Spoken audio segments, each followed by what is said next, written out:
2, 3, come on! Yo, what's up mga katardos? Magandang araw po sa ating lahat, no? Pasensya na, wala tayong upload ng mga ilang araw na mga katardos kasi nga mayroon akong inasikaso na motor. Kasi bumili tayo ng sikanhan na motor mga katardons. Nakita natin sa marketplace sa Facebook lang mga katardons. At ang nabilhan natin sa sa buy and sell, so, hindi pa na-transfer sa kanya. So ngayon nakuha na natin, nabili na natin mga katardons nung nakarang araw pa. At ito na yung mga dokumento, yung original na OR at CR. Actually expired na siya na pagkabili ko mga katardons. Ako pa yung nag-rehistro, no? Expired ng 1 taon. At pinarehistro natin doon pa rin sa pangalan ng first owner. So kailangan nating i-transfer sa atin, no? Sa akin ng mga katardons. So ngayon kasi nga itong nakita ko sa dokumento, yung license niya is expired na. So kailangan updated yung license bago natin i-submit sa HPG at saka sa LTO. So pupunta ako doon sa bahay nung binilhan natin ng motor. Tinawagan ko siya kahapon na kailangan makuha ko yung updated na driver license ng first owner. So mayroon na daw, nakakuha na siya at saka may pirma na. So ngayon pupuntahan natin mga katardons. Diyan lang naman sa may nabutas mga katardons. Pagkatapos makuha ko doon, didiretso ako ng HPG. Pagkatapos maging okay sa HPG, diretso na ako dito sa LTO, no mga katardons. So tara, let's go. 7-Eleven. Ay, ito na. Dito na tayo sa may 7-Eleven.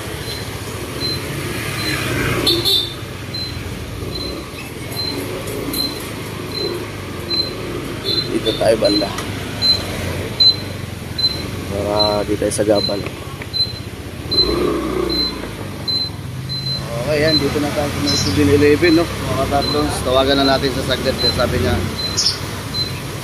nandito daw sa 7-Eleven malapit. So pakita ko sa inyo yung motor na nabili natin dito. Sikanhan lang to mga katardons. Ayan.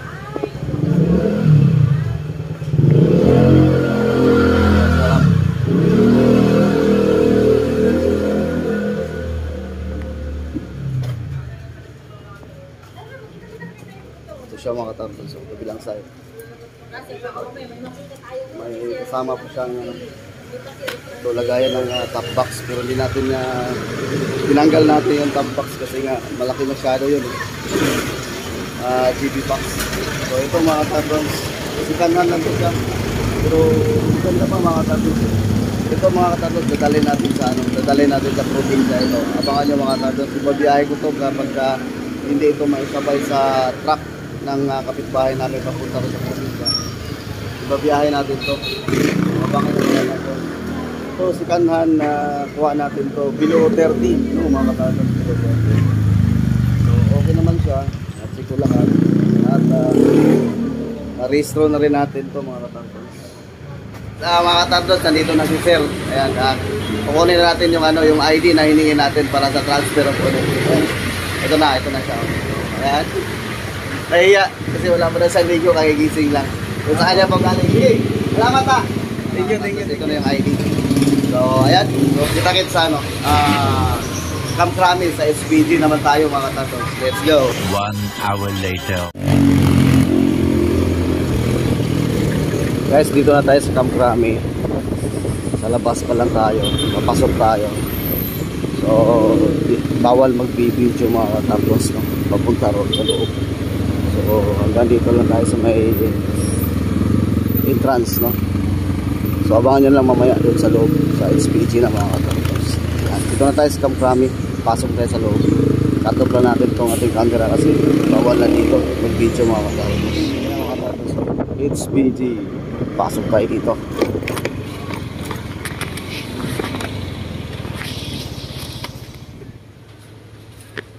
Step 1.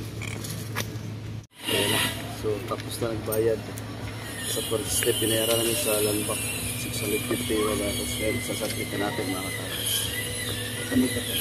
Submit na natin. Kasunod na ito inspection mga katardons. Wala ni Xerox, tatlong dalawang dalawang copy po. Dalawang copy.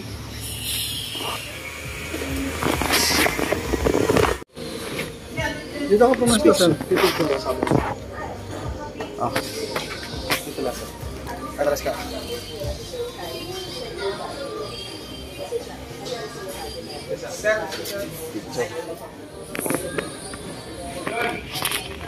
may picture-picturean ng mga katartons.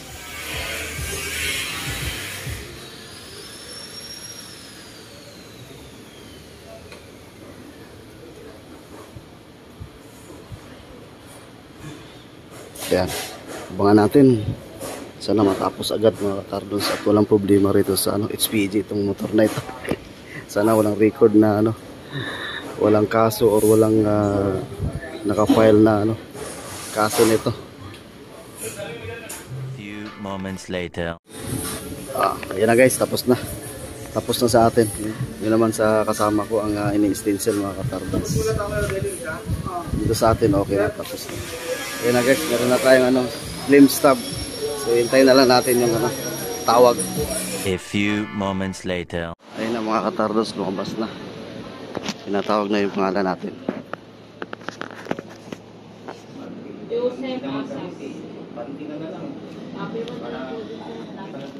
Thank you ma'am. Kuha na natin yung HPG certificate for transfer mga katardos. Yan kasama ko. Si sir, ayan, dalawa kami kasabay lagi. Punta naman ka doon sa parking kasi nandun yung motor natin sa parking, malayo, lalakarin pa. Okay, dito na tayo sa parking mga katardons. So ngayon dahil natapos na tayo dito sa HPG mga katardons sa Camp Crame. Sunod naman ay sa LTO. Diretso naman tayo sa LTO mga matapos to ngayon mga katardons. Ito na yung certificate natin galing sa HPG. So walang problema yung motor, okay naman. Ngayon doon naman tayo sa LTO for transfer na mga katardos para malipat na natin sa ating pangalan. So di naman gaano katagal, mabilis lang mga katardos. So mamaya bago tayo matapos ito mga katardos, papaliwanag kasi kung ano yung mga requirements no?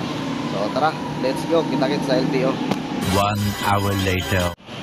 Yun guys, dito na tayo sa LTO. Ayun mga katardos, so, dito na tayo ng papel. So ngayon isasubmit na lang natin ito mga katardos. LTO.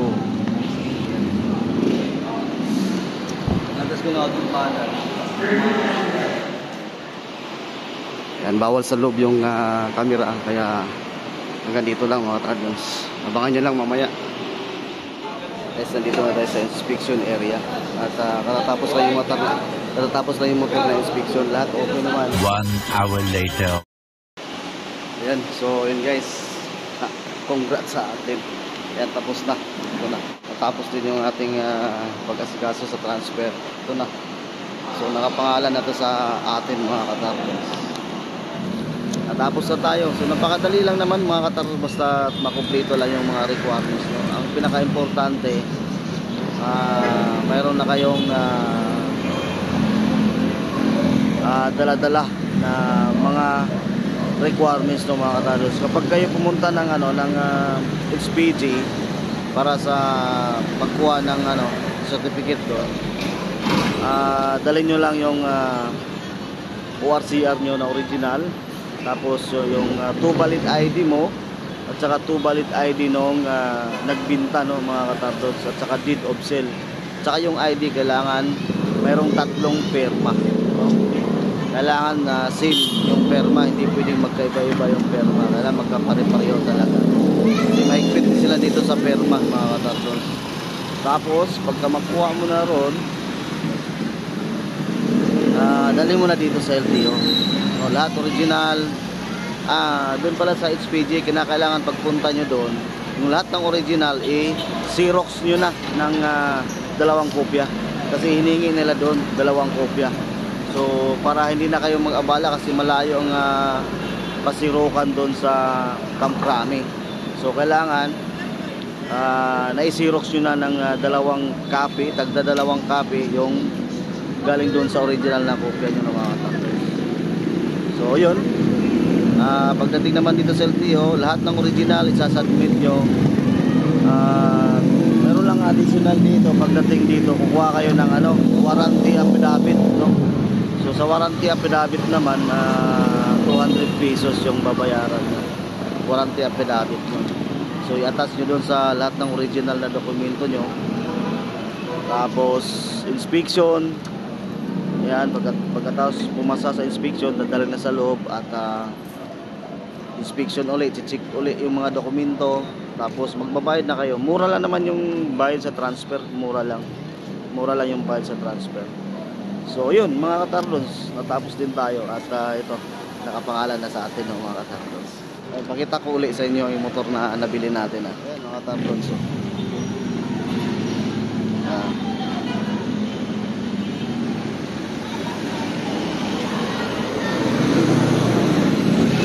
May plaka na po. So yun. Yun po, sa lahat na nag-support sa aking YouTube channel, maraming salamat po sa inyong lahat at sa inyong suporta. Nang dahil sa inyo mga katardons, nakatulong din ang inyong pag-support sa akin. Kaya ito, nakakabili tayo ng second hand na motor. Ito idadalhin natin sa probinsya. Dadalhin natin to sa probinsya. Abangan nyo mga katardons, ibabiyahe ko yan pag tayo makauwi ng probinsya, ibabiyahe natin yan. Sa lahat na nag-support, maraming salamat po sa inyong lahat. At hanggang dito na lang po. Paalam. Bye bye.